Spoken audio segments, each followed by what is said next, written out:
नमस्कार, मी Shruti Rahul 8 PM special report मध्ये आपलं स्वागत करते आणि सुरुवातीला दिवसभरातली मुंबईतली पवईतली सर्वात मोठी बातमी। ऑडिशनसाठी आलेल्या 17 मुलांसह 2 ज्येष्ठ नागरिकांना रोहित आर्या नावाच्या व्यक्तीने ओलीस ठेवलं। 17 मुलांसह 2 ज्येष्ठ नागरिकांची अखेर पोलिसांनी सुटका केली, तर रोहित आर्याचा पोलिसांच्या एन्काउंटरमध्ये मृत्यू झालाय। दरम्यान सरकारच्या एका प्रोजेक्टमध्ये पैसे अडकल्यावरून याआधी आर्यानं केसरकरांवर आरोप केले होते। पाहूया। पवईमध्ये 17 मुलांना ओलीस ठेवणाऱ्या रोहित आर्याचा पोलिसांच्या एन्काउंटरमध्ये मृत्यू झाला। दुपारी 1 वाजल्यापासून 4 वाजेपर्यंत तब्बल 3 तास रोहित आर्यानं 17 मुलांना डांबून ठेवलं होतं।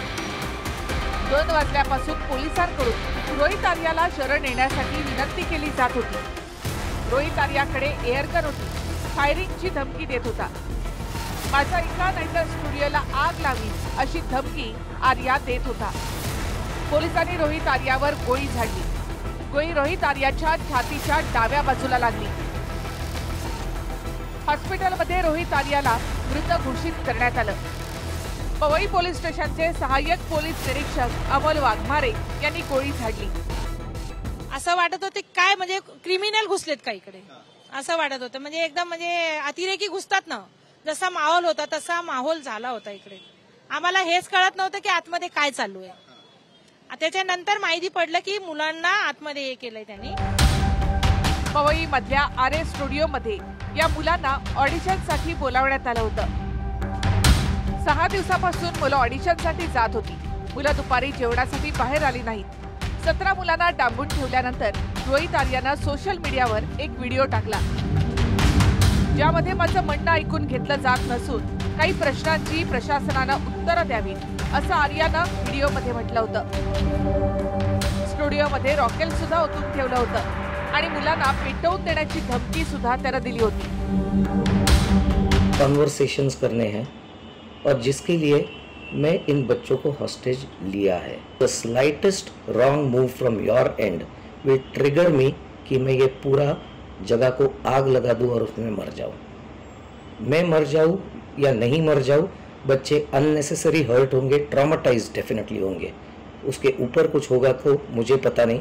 उसका जिम्मेदार मुझे ना गिना जाए, उसका जिम्मेदार उन लोगों को गिना जाए जो अननेसेसरी ये ट्रिगर कर रहे हैं, जबकि एक नॉर्मल कॉमन पर्सन सिर्फ बात करना चाहता है।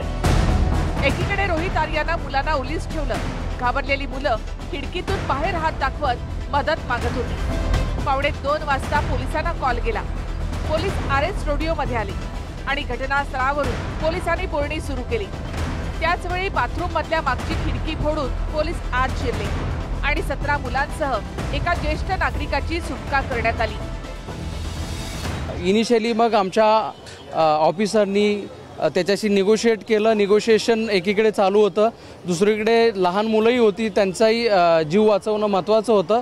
या सर्व परिस्थितीतून मार्ग काढत एक चांगली कारवाई करत मुंबई पोलिसांच्या अधिकाऱ्यांनी 17 मुलं, एक सिनियर सिटीजन आणि एक नागरिक यांना सुखरूपपणे यांची सुटका केलेली आहे।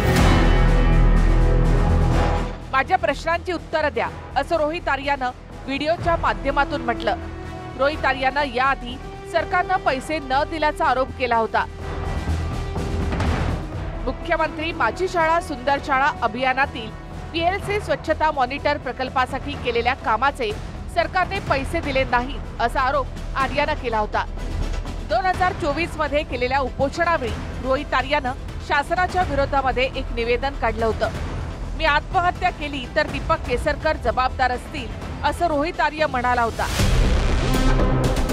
सरकारच्या नियमानुसार आर्या यांना पैसे दिले जाणार असल्याचं तत्कालीन शालेय शिक्षण मंत्री दीपक केसरकर यांनी सांगितलं होतं। तत्कालीन शालेय शिक्षण मंत्री दीपक केसरकर यांच्या सूचनेनुसार रोहित आर्यानं 2022 मध्ये स्वखर्चाने हा प्रकल्प राबवला होता। या प्रकल्पाचे सकारात्मक परिणाम पाहून शिक्षण विभागाने 2023-24 मध्ये मुख्यमंत्री माझी शाळा सुंदर शाळा अभियानामध्ये त्याचा समावेश केला। त्यासाठी 2 कोटी रुपयांची तरतूदही केली होती।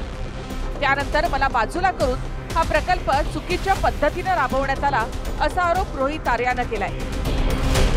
तर अहवाल प्राप्त होईपर्यंत वैयक्तिक स्वरूपामध्ये आर्या यांना 2 धनादेश दिले आहेत असं केसरकर म्हणाले होते.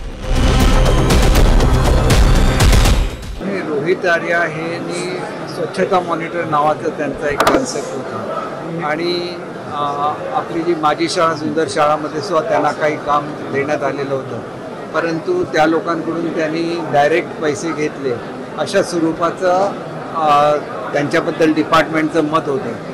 तर हे जे मॅटर आहे ते त्यांनी डिपार्टमेंटशी बोलून सोडवलं पाहिजे. अशा तऱ्हेने कोणाला तरी ओलीस धरणं हे चुकीचं आहे. आता प्रशासनाशी रोहित आर्याला नेमकं काय बोलायचं होतं आणि 17 मुलांसह 2 ज्येष्ठ नागरिकांना रोहित आर्यानं ओलीस ठेवून त्यांच्या जीवाशी खेळण्याचा प्रयत्न का केला, हा तपासाचा भाग आहे. दरम्यान एन्काउंटर झालेल्या आरे स्टुडिओमध्ये फॉरेन्सिक टीम आता दाखल झाली आहे आणि पुढचा तपासही सुरू झालाय. Bureau report, TV9 Marathi, Mumbai.